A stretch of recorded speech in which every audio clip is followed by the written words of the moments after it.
In the heart of Africa, where the sun kisses the earth with a golden warmth and the baobab trees stand like ancient sentinels, there lived a young girl named Akua.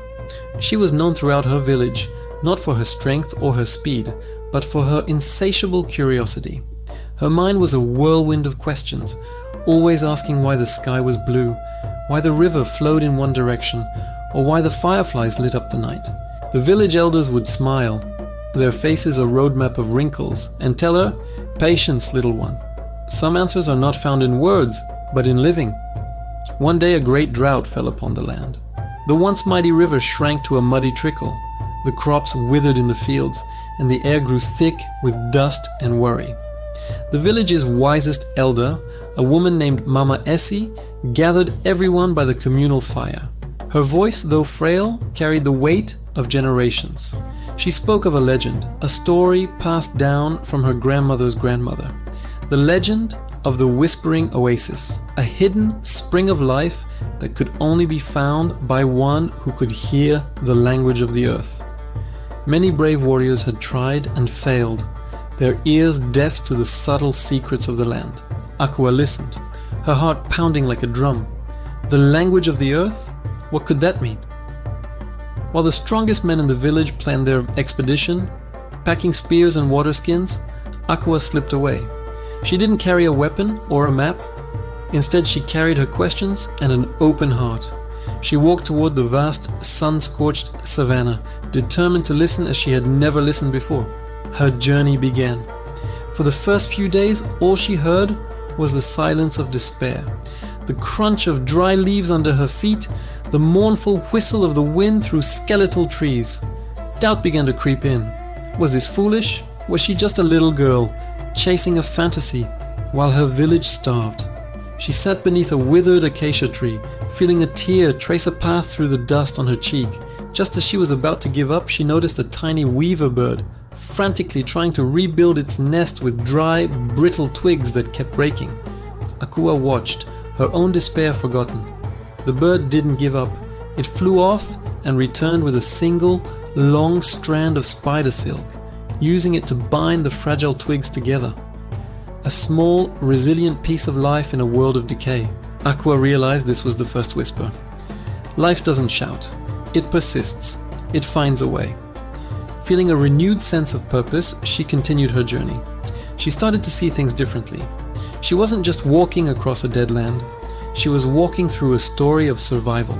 She paid attention to the deep cracks in the earth, noticing how they all seemed to spiderweb out from a single direction, as if pointing the way. She followed them. This was the second whisper. The earth itself holds a memory of where water once flowed. Days turned into a week. Her feet were sore and her throat was parched. She survived on the few sour berries she could find and the morning dew collected on broad leaves. One evening, exhausted, she lay on a large, flat rock that was still warm from the day's sun. As she closed her eyes, she heard a faint, rhythmic tapping sound. Tap, tap, tap. It was coming from beneath her. Curious, she pressed her ear against a stone. The sound was clearer now, a steady, patient beat. She looked around and saw a line of ants marching in perfect formation into a tiny crevice in the rock. They were disappearing into the earth. She remembered her grandfather telling her, "Follow the ants, Akua. They are the oldest miners. They always know where to find moisture." This was the third and clearest whisper. The small creatures, the ones most people overlooked, held the biggest secrets. With her last bit of strength, she followed the ants' path. The trail led her down into a narrow, hidden canyon she had never seen before. The air here was cooler, and the scent of damp earth filled her lungs. She followed the canyon as it twisted and turned, the walls getting higher, blocking out the harsh sun, and then she saw it. It wasn't a grand lake or a thundering waterfall. It was a small grotto, sheltered by a curtain of hanging vines.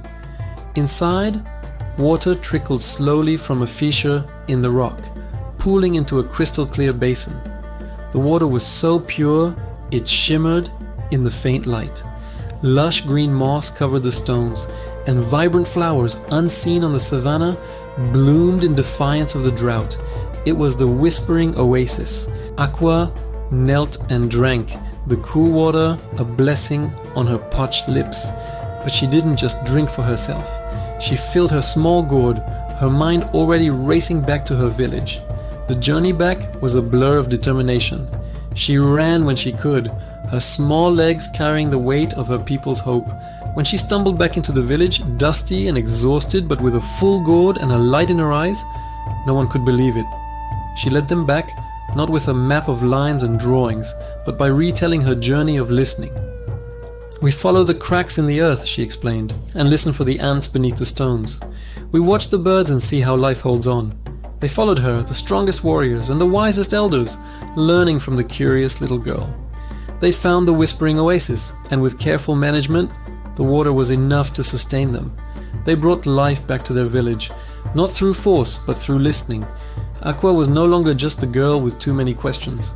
She became Akua the listener, the one who taught her people that the greatest wisdom isn't found in speaking, but in hearing the silent, steady language of the earth. And the elders would smile, their faces full of pride, and say, "Some answers are not found in words, but in living and listening." And so the story of Akua and the whispering oasis was added to the great library of tales, a reminder for all generations that even in the harshest silence, if you listen closely enough, the world is always whispering its secrets.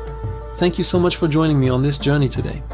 If you enjoyed this story, please consider liking this video and subscribing to the channel for more tales from around the world. We love sharing these timeless stories with you.